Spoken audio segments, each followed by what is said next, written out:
এক লোক বট গাছের তলায় বসে বিশ্রাম নিচ্ছে, আর বট ফল দেখে অবাক যে এত মোটা বট গাছ, ফলগুলো এত ছোট। বট ফল ছোট হয় না নাকি এত বড়? আর পাশেই ছিল কুমড়া গাছ, লাউ গাছ। আল্লাহরে গালে দিতেছে, আল্লাহর কি রুচি!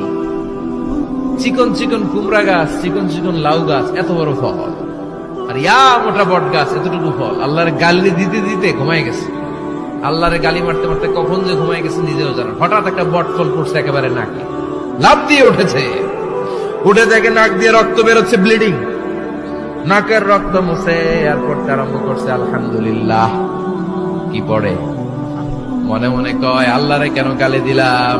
ওই কুমড়া যদি এইখানে হইতো, ওই লাউ যদি এইটার উপরে হতো, কুমড়া যদি একটা নাকের উপরে পড়তো, আমি নিজেই কুমড়া হইয়া যাইতাম।